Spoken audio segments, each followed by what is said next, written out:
سرکار کے نظام رحمت کی طرف آؤ، آقائے کریم کی سنت کی طرف آؤ اور سن لو، یہ مغربی ذہنیت کی نحوست ہے کہ آج بچیوں کا یہ ذہن بنتا جا رہا ہے کہ میرا شوہر تو ہو تو اسمارٹ ہو، میرا شوہر ہو تو وہ ہو کہ جو روزانہ چہرے سے داڑھی نکال کر پھینکتا ہو۔ اگر چہرے پہ کسی لڑکے نے داڑھی سجا لی تو آج کل کی بچیاں کہتی ہے کہ میں اس سے شادی نہیں کروں گی جس کے چہرے پہ داڑھی ہے۔ اے خاتون جنت کی کنیزوں، تم داڑھی والے کا نہیں بلکہ داڑھی کا مذاق اڑا رہی ہو۔ اور سنو، داڑھی میرے رسول کی پسند ہے، میرے آقا کی پسند ہے۔ یہ چمڑی سے کیا ہوتا ہے؟ کالی اور سفید چمڑی کوئی اہمیت نہیں رکھتی۔ آپ کو پتا ہے ہارون رشید کی کئی کنیزیں تھی، اس میں ایک کنیز بہت خوبصورت اور گوری تھی اور ایک کنیز حبشیہ بالکل کالی تھی۔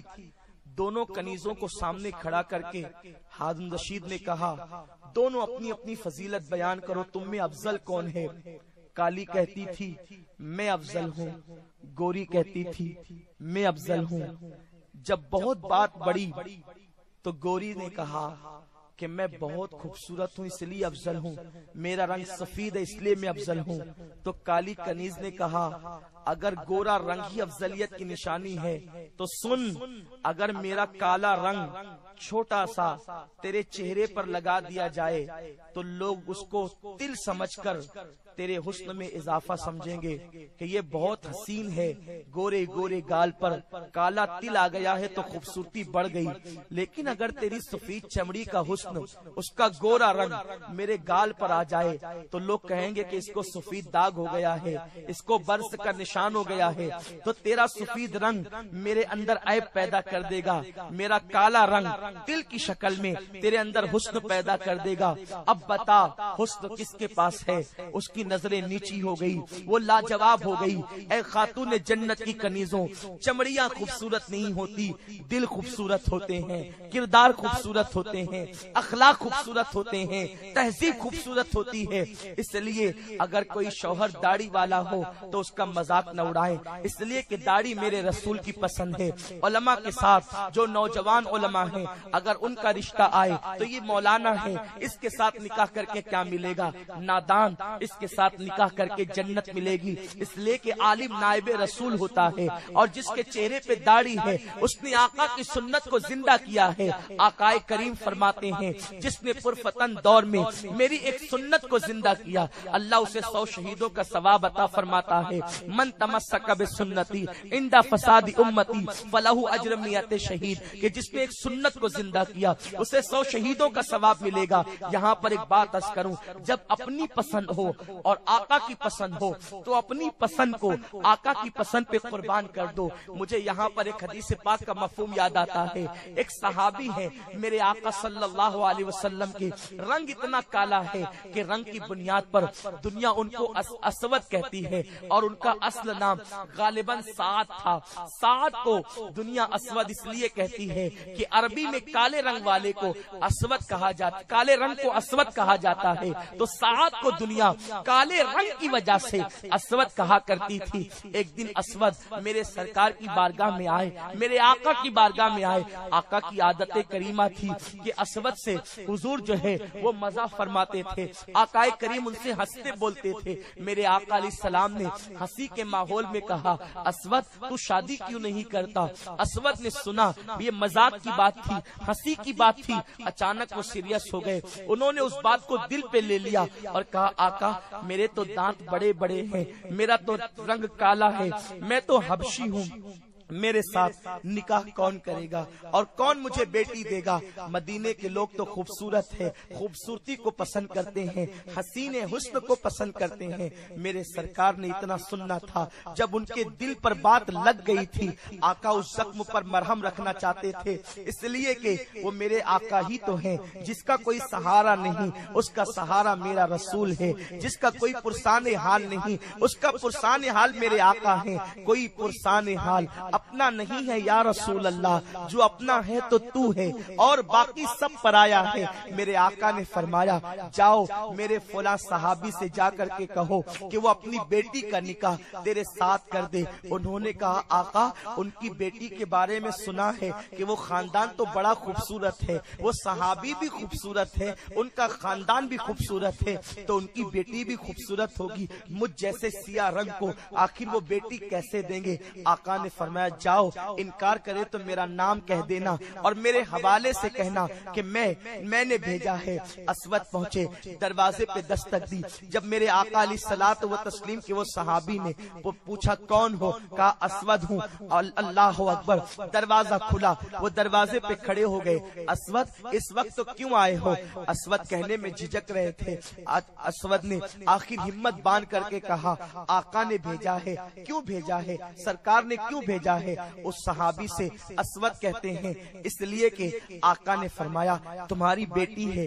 جی ہاں ہے، اس بیٹی کا ہاتھ مانگنے کے لیے، اس کے رشتے کے لیے بھیجا ہے۔ کس کے لیے؟ میرے لیے۔ جیسے اس صحابی نے سنا اپنی بیٹی کا حسن ان کے دل و دماغ کے اندر گھومنے لگا۔ بیٹی اتنی خوبصورت، اسود اتنے کالے کہ ان کے رنگ کی وجہ سے ان کو لوگ سعد کی بجائے اسود کہتے ہیں۔ اچانک زبان سے کچھ نکلنے ہی والا تھا، کچھ فیصلہ نہیں کر پا رہے تھے، آنے والا اسود ہے، بھیجنے والے مصطفیٰ جان رحمت ہے، کہ اچانک پیچھے سے آواز آتی ہے بابا آپ تردد کا شکار نہ ہو، اسود سے کہہ دے کہ حضور جب چاہیں آ کے نکاح پڑھا سکتے ہیں۔ پیچھے پلٹ کر کے دیکھا اس صحابی نے تو ان کی جوان خوبصورت بیٹی کھڑی تھی اور بیٹی کہہ رہی تھی بابا آنے والے کالے اسود کو نہ دیکھیں، بھیجنے والے میرے مصطفیٰ کو دیکھیں۔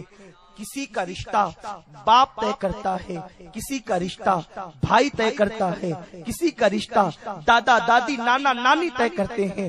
میں کتنی خوش نصیب ہوں کہ میرا رشتہ اللہ کے رسول نے طے کیا ہے۔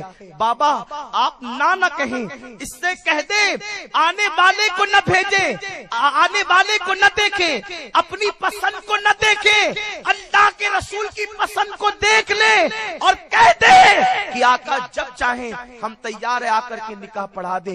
اسود کو کہا گیا اسود جاؤ آقا سے کہہ دو کہ میں تیار ہوں، جب چاہیں حضور آ کر کے نکاح پڑھا سکتے ہیں۔ اے میری بہنوں میں تم سے پوچھنا چاہتا ہوں وہ کیسی عورتیں تھی، ان کے دلوں کا عشق رسول کیا تھا، ان کے دلوں کی محبت رسول کیا تھی کہ اللہ اکبر وہ اپنی پسند پر اپنے نبی کی اپنی پسند کو اپنے نبی کی پسند پہ قربان کر دیتی تھی۔ آج تم پسند کرنے نکلی ہو، انٹرنیٹ پر رشتے طے کیے جا رہے ہیں، موبائل پر گفتگو کر کے رشتے طے ہو رہے ہیں۔ مجھے بتاؤ کیا ضروری ہے کہ جو انٹرنیٹ پر محبت کی باتیں کرتا ہو اس کے دل میں بھی تمہارے لیے محبت ہو؟ فون پر موبائل پر جو تم سے وعدے نبھانے کی اور زندگی کے ساتھ وفا کی باتیں کرتا ہو وہ زندگی بھر تمہیں پیار دے گا نہیں۔ ان مردوں کا حال تو الا ماشاءاللہ بھوروں کی طرح ہے، یہ نفس پرست لوگ ہیں، یہ دنیا کی محبت میں ڈوبے ہوئے ہوس پرست لوگ ہیں، ان کا حال بھوروں کی طرح ہے۔ بھورا صبح کے وقت کسی پھول پر بیٹھا رس چوسا تو دوپہر پہ کسی اور پھول پر، شام کو کسی اور پھول پر، اور ایک مرتبہ جس پھول کا رس چوس لیا دوبارہ کبھی اس کی طرف مڑ کر بھی نہیں دیکھا۔ گل سمجھتا ہے اس بھورے کو مجھ سے پیار ہے، اسے پھول سے نہیں بلکہ اسے رس سے پیار ہے، اسے گلوں کا رس چاہیے، اور ایک مرتبہ رس نچوڑ لیا پھر کبھی ادھر کا رخ نہیں کیا۔ آج کل کے نوجوان لڑکوں کا وہی حال ہے کہ وہ لڑکیوں سے محبت نہیں کرتے، ان کے حسن کو ان کی عصمت کو تار تار کر کے پھر کسی اور طرف کا رخ کرتے ہیں۔ میری بہنوں ہوش کے ناخن لو، یہ جو تمہارا شارٹ لباس، تمہارے باریک اور پتلے لباس، جانتی ہے میری بہنوں اللہ اکبر تمہیں زنا کے قریب کر رہے ہیں، ہوس پرست مردوں کے قریب کر رہے ہیں۔ اس لیے میری بہنوں پورا پورا لباس پہنو، وہ برقعے جو زینت والے ہیں، ڈیزائن والے ہیں، ان برقعوں کو چھوڑ دو، سادے ڈھیلے برقعے پہنو۔ ایسے برقعوں کو اختیار کرو کہ برقع پہن کر کوئی فرق نہ کر سکے کہ قریب سے بوڑھی جا رہی ہے یا جوان جا رہی ہے۔ سنگھار کر کے گھر سے نہ نکلو، خوشبو لگا کے گھر سے نہ نکلو۔ ایک عورت خوشبو لگا کر اپنے گھر سے نکلی تو فاروق اعظم کے ناک تک جب اس کی خوشبو پہنچی، فاروق اعظم کی ناک تک جب اس عورت کی خوشبو پہنچی، آپ نے کوڑا سنبھال لیا اور کوڑا سنبھال کر فرماتے ہیں کہ میں تجھے کوڑے سے مار دوں گا۔ تو ایسی خوشبو لگا کے نکلتی ہے کہ تیری خوشبو کی وجہ سے مرد تیری طرف راغب ہوں۔ اور سیدنا فاروق اعظم نے فرمایا عورت کو وہ خوشبو لگانے کی اجازت نہیں جس خوشبو کی وجہ سے لوگ اس کی طرف راغب ہوں، بلکہ میرے آقا مصطفیٰ کریم رؤوف الرحیم صلی اللہ علیہ وسلم نے فرمایا کہ میں نے جہنم میں کچھ عورتوں کو دیکھا جن کی چمڑی آگ کی کینچی سے کاٹی جا رہی تھی۔ کچھ عورتوں کی چمڑی آگ کی کینچی سے کاٹی جا رہی تھی۔ میں نے پوچھا جبریل یہ کون لوگ ہیں کہ جن کی چمڑی کو آگ کی کینچی سے کاٹا جا رہا ہے؟ جبریل امین نے عرض کیا یا رسول اللہ یہ وہ عورتیں ہیں جو بن سنور کر خوشبو لگا کر اس لیے اپنے گھروں سے نکلتی تھی کہ مرد ان کو دیکھیں اور ان کی طرف مائل ہوں، ان کے فتنے میں مبتلا ہوں۔ اس لیے ان عورتوں کی چمڑی کو، جلد کو آگ کی کینچی سے کاٹا جا رہا ہے۔ ذرا غور تو کرو، ذرا سوچو تو صحیح، جو اگر دنیا کی کینچی سے یا دنیا کے ہتھیار سے، دنیا کے چاقو سے، دنیا کی بلیڈ سے، دنیا کے نشتر سے اگر ڈاکٹر بے ہوش کر کے کاٹتا ہے تو ہوش آنے کے بعد انسان تڑپتا ہے، جب جہنم کی کینچی سے فرشتے صرف بن سنور کر گھر سے نکلنے کی بنیاد پر تمہاری جلد کو کاٹیں گے، تمہاری چمڑی پر حملہ کریں گے، اس وقت تمہارا کیا بنے گا؟ اس لیے میری بہنوں سچی توبہ کرو، زندگی کو بدلو، زندگی میں انقلاب پیدا کرو، اس لیے کہ جب توبہ ہوتی ہے، جب توبہ کی جاتی ہے تو پھر اللہ تعالیٰ توبہ کو معاف کرتا ہے۔ پہلے جو کچھ ہوا اگر آج تم نے توبہ کر لی نا تو میرا اللہ تم کو معاف کر دے گا۔